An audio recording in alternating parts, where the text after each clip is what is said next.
Do you ever wonder why Greeks never have plumbing issues? Well, they learnt it from the best, the Minoan civilization. Now let me paint a picture for you. Picture an island, Crete, around 4,000 years ago. On this island, a civilization begins to bloom, one that would lay the foundations for the grandeur of ancient Greece. These were the Minoans, a people wrapped in mystery and the whispers of ancient tales. Their origins are still a topic of debate amongst historians, but their cultural imprint is undeniable. These folks were ahead of their time, quite literally. Around 2,000 years before Christ, they were already building architectural wonders like the Palace of Knossos, an intricate maze of royal quarters, treasuries and workshops. This wasn't your average ancient dwelling, it was a testament to their advanced civilization. But the Minoans weren't just about grand palaces, they were also masters of the mundane. These ancient geniuses had a knack for plumbing, designing sophisticated systems that would be envied even by today's standards. They had running water, drainage systems, and even flushing toilets. And let's not forget their vibrant frescoes, a riot of color and life illustrating their affinity for nature and the sea. These artworks give us a glimpse into their world, a world where man and nature lived in harmony. So the next time your sink blocks, remember the Minoans had it sorted 4,000 years ago. Ever got a wrong weather forecast and thought, I wish I had an oracle? Well, the ancient Greeks had one.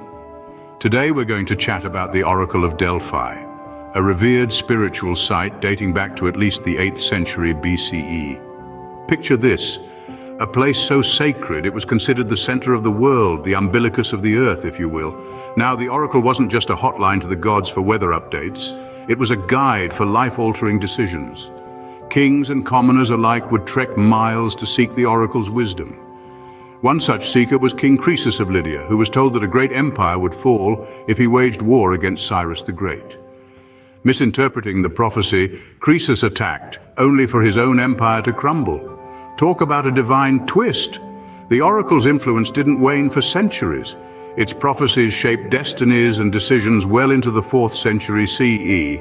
But like all good things, it too had an expiry date. With the rise of Christianity and the fading belief in pagan gods, the Oracle of Delphi gradually lost its sheen. So next time your weather app gets it wrong, remember even the Oracle of Delphi had its off days, but at least the Greeks didn't need an app, they had a divine hotline. So, the Greeks didn't need a weather app, they had the Oracle of Delphi. Ever wondered why marathons are so long? It's because of a Greek soldier who ran from the Battle of Marathon to Athens to deliver news of victory. Now, let's travel back in time to the year 490 BCE. We're in the heat of the Battle of Marathon, where the Athenians, led by the astute and fearless Miltiades, are facing off against the mighty Persians. The odds seem insurmountable, but the Athenians are not to be underestimated. You see, the Athenians had a secret weapon, their unique hoplite phalanx formation. This was a close-knit, shielded wall of warriors, armed with long spears that moved as one. It was a sight to behold, and a formidable strategy that left their adversaries in disarray. The battle raged on, but the Athenians held their ground, their courage and determination unyielding. After a grueling fight, the Persians were defeated and the Athenians emerged victorious. In the aftermath of the battle, a soldier named Pheidippides was tasked with delivering the good news to Athens. He ran the entire distance without stopping, a journey of about 26 miles. The moment he arrived, he announced their victory and then collapsed from exhaustion. This heroic feat is commemorated today in the modern marathon race. So next time you run a marathon, remember it's not as tough as facing the Persian army. The Golden Age of Athens, when philosophy, arts and culture blossomed. And no, it wasn't just about the nice Mediterranean weather. This period, particularly during the 5th century BCE, saw Athens emerge as a cultural epicenter under the leadership of Pericles. It wasn't all just marble columns and togas, though. This was a time of unprecedented literary achievement. Aeschylus, the father of tragedy, penned his Oresteia trilogy, while Sophocles gave us the timeless tale of Oedipus Rex. These weren't just stories, they were profound explorations of human nature and morality, still celebrated today for their depth and complexity. But literature wasn't the only star of this show. Philosophy was having a bit of a moment too. Figures like Anaxagoras and Protagoras were challenging the status quo, sparking debates that would shape the course of Western thought. So Athens wasn't just about olives and feta, it was a cultural powerhouse. The Peloponnesian War, or as I like to call it, the ultimate Greek tragedy.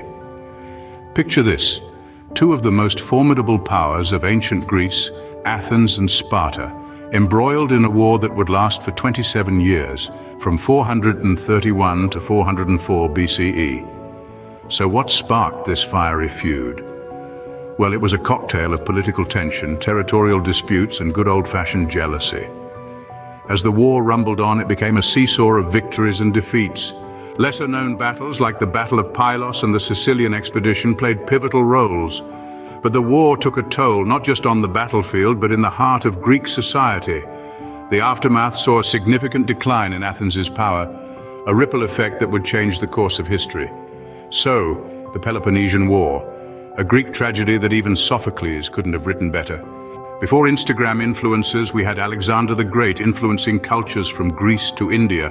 Born in 356 BCE, Alexander was a king, a conqueror, and a cultural powerhouse. He led his armies through countless victories, leaving his mark on every land he touched. But let's take a step back and really get to know this influencer. Alexander wasn't just about conquering. He was a master of adaptation, absorbing the best of each culture he encountered. From Persia, he adopted their style of dress. From Egypt, he embraced their gods. And from each corner of his empire, he brought back ideas, philosophies, and customs, blending them into a cultural cocktail that would shape the world for centuries to come. Among his lesser-known campaigns, the Battle of Issus stands out. Here, Alexander's forces, vastly outnumbered, still managed to secure a decisive victory against the Persian army. And then there was the Siege of Tyre, a grueling 7-month standoff that showcased Alexander's strategic genius and relentless determination. But perhaps his most enduring legacy was the founding of Alexandria in Egypt. This city became a hub of learning and culture, reflecting Alexander's passion for knowledge and his desire to spread Greek culture far and wide. So Alexander wasn't just great, he was Alexander the Influencer. His cultural impact is still felt today, proving that influence is about more than just likes and shares. Before Google, there was the Library of Alexandria, the ultimate hub of knowledge. This grand library, founded in the bustling heart of Egypt around 300 BCE during the Ptolemaic dynasty, was like a beacon of light in the ancient world, attracting scholars and thinkers from far and wide. Imagine walking through towering shelves, filled to the brim with papyrus scrolls. These weren't just any scrolls, but rare manuscripts etched with wisdom and knowledge from great minds like Euclid, Archimedes, and Eratosthenes. However, like many great empires, the Library of Alexandria faced its downfall. The most heartbreaking moment in its history was perhaps when Julius Caesar's fire in 48 BCE caused significant damage, leading to the library's decline. The loss of this great library was a tragic blow to the world, akin to deleting the internet today. So the next time you Google